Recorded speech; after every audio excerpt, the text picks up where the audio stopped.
Well, 11th class students, automation के आने से अकाउंटिंग प्रोसेस में एक चेंज आ चुकी है।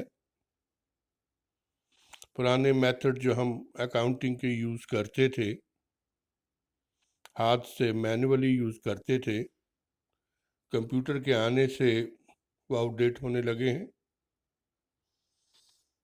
क्योंकि कंप्यूटर में वो तेज़ी और एक्यूरेसी है जो हमारे हाथों में अब कम दिख रही है।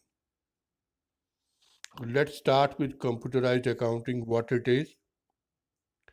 Well, computerised accounting includes accounting process,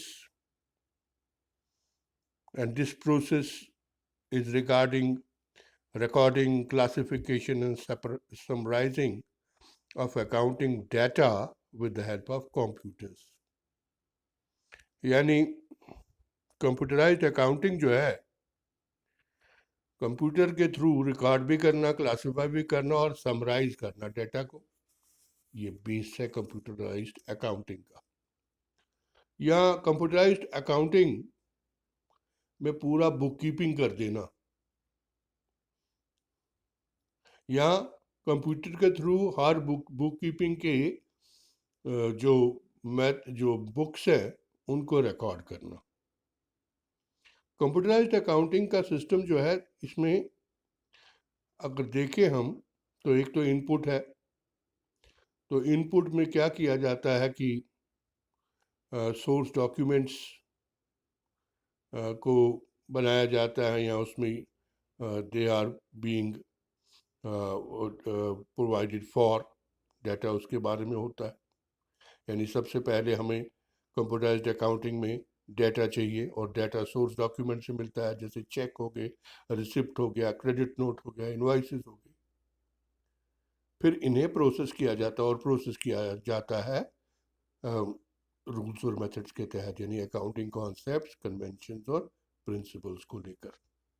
और फाइनली इधर से हमें क्या निकलता है, क्या मिलता है? Output, profit and loss account, balance sheet, जो हमारी डे टू डे की फाइनली नीड होती है। यानी सारी बुक कीपिंग जो है वो कंप्यूटराइज्ड अकाउंट में सोर्स डॉक्यूमेंट से लेके उनकी प्रोसेसिंग और फाइनली वो फाइनेंशियल स्टेटमेंट्स के रूप में हमारे सामने आ जाती है। लेकिन जो पुराना सिस्टम था हमारा मैनुअल ऑपरेशन का, तो उसमें सोर्स डॉक्यूमेंट हम लिख बनाते हैं पहले, फिर जनरलाइज करेंगे, फिर सब्सिडरी बुक्स बनाते हैं, फिर हम ट्रायल बैलेंस बनाएंगे, फिर हम फाइनली जाकर कहीं पे फाइनल अकाउंट्स बनाते हैं, और फिर जाके उसकी रिपोर्ट्स बनाते हैं। तो इस तरीके से अगर डिफरेंस देखा जाए मैनुअल अकाउंटिंग और कंप्यूटराइज्ड अकाउंटिंग में, तो रिकॉर्डिंग ऑफ डाटा का जहाँ तक ताल्लुक है, ओरिजिनल एंट्रीज के थ्रू हम डाटा रिकॉर्ड करते हैं मैनुअल अकाउंटिंग सिस्टम में, जबकि डाटा कंटेंट जो है वो वेल डिज़ाइन डेटाबेस जो है वो प्रिपेयर करके हम कंप्यूटराइज्ड अकाउंटिंग में उसको डालते हैं, या उसका वो हमें देती हो। जहाँ तक प्रोसेसिंग का ताल्लुक है, तो ओरिजिनल एंट्री में या जो हमारा मैनुअल सिस्टम है उसमें एक लंबी क्लासिफिकेशन है, लीजर पोस्टिंग वगैरह है, और कंप्यूटराइज्ड अकाउंटिंग में इतना नहीं है। सीधा हम ट्रांजैक्शन डाटा को जो है उसे एक पर्टिकुलर प्रोसेस डॉक्यूमेंट से लेकर प्रोसेस करके साथ में ही उसका फाइनल अकाउंट बना देते हैं।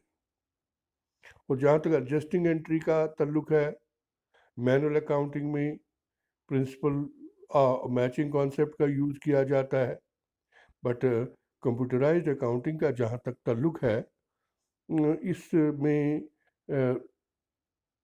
भी यूज़ किया जाता है, but simply accounting voucher journal वगैरह लेकर हम कॉस्ट मैचिंग रेवेन्यू यूज़ करके रेक्टिफिकेशन के डिफरेंट वेज अपनाकर रॉन्ग वोचर को राइट कर देते हैं।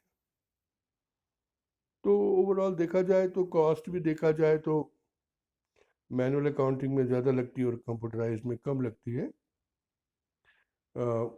स्पेशलाइज्ड रिपोर्ट्स वगैरह जो हैं वो कम कीमत में बनती हैं कंप्यूटराइज्ड सिस्टम में। तो कंप्यूटराइज्ड सिस्टम इकोनॉमिकल भी है, रिपोर्टिंग क्विक है, एक्यूरेसी है, पेपर वर्क कम है, ऑनलाइन फैसिलिटी है, कहीं पर भी भेज दो। तो जहाँ तक मैनुअल अकाउंटिंग का ताल्लुक है, एक लंबा सा प्रोसीजर है, उसका ओवरऑल रूल्स जो है यूज़ तो दोनों जगह होते हैं, लेकिन उनको एक लंबे प्रोसेस के थ्रू अपनाया जाता है, जबकि ऐसा नहीं है कंप्यूटराइज्ड अकाउंटिंग में। सो कंप्यूटराइज्ड अकाउंटिंग के एडवांटेजेस ये हैं कि ये स्पीड देगा, एक्यूरेसी देता है, वर्सटाइल है और स्टोरेज कैपेबिलिटी है इसमें। और जो अकाउंटिंग सिस्टम में तो ज़्यादा फ़ायदेमंद है, क्विक रिपोर्टिंग होती है, आसानी से फाइनल अकाउंट्स बन जाते हैं, कंकरेंट रिकॉर्डिंग होती है, एरर के चांसेस बहुत कम है, बट कॉस्टली है, लॉस ऑफ डाटा हो सकता है, फ्रॉड हो सकता है, आउट ऑफ डेट हो सकता है, और कंप्यूटर जानने वाले हिंदुस्तान में इतने बहुत कम ही लोग हैं जो इतना डिटेल में जानते हैं। तो एक कंप्यूटर स्टाफ हमें चाहिए जो बड़ा ही टू द पॉइंट हो और बहुत टेक्निकली कॉम्पिटेंट हो, और हमें उसके ऊपर डिपेंड भी रहना पड़ता है। अब जहाँ तक ताल्लुक है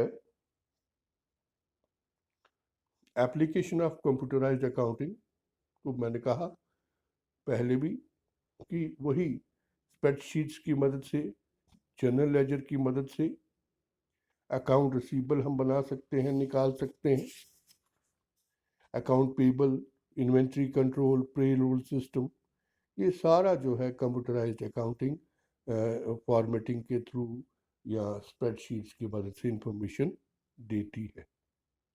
अब अकाउंटिंग सॉफ्टवेयर की सोर्सिंग क्या है? तो सॉफ्टवेयर जो है अकॉर्डिंग टू नीड, साइज और स्टाइल के 3 तरह के हैं। एक तो रेडीमेड सॉफ्टवेयर्स हैं जो डेवलप किए जाते हैं बुक कीपिंग और अकाउंटेंसी की बेसिस के ऊपर, जैसे टैली है, एक्स है, फैक्ट है, बिजी है, विंग्स 2000 है, प्रोफेशनल अकाउंटेंट्स हैं। इकोनॉमिकल है ये, इसके अलावा टाइम बचता है, प्रॉब्लम कम होती है इसमें, बट प्रिंटिंग में बहुत पैसा लगता है, रिलायबल भी नहीं है, इरेलीवेंट बहुत जगह पे हो जाते हैं। दूसरा सॉफ्टवेयर हमारे पास है कस्टमाइज्ड सॉफ्टवेयर। जो कस्टमाइज्ड सॉफ्टवेयर है इसमें यही रेडी यूज़ हम अकाउंटिंग सॉफ्टवेयर का कस्टमाइज करते हैं अपनी रिक्वायरमेंट्स की बेसिस के ऊपर। फिर है tailor made softwares. Well, tailor made softwares का जहाँ तक ताल्लुक है, ये डिज़ाइन और डेवलप किए जाते हैं according to the requirements of the user. तो इसमें MIS, मैनेजमेंट इंफॉर्मेशन सिस्टम जो है उसका मोस्ट यूज़ किया जाता है, और they are generally designed in large business organizations with multi-users and geographically scattered places. इसकी एडवांटेजेस ये है कि अनलिमिटेड इंटरफेस है, दूसरा अकाउंटिंग हेड्स रेलिवेंट है, सिक्योर्ड है, रिलायबल है, फ्लेक्सिबल है,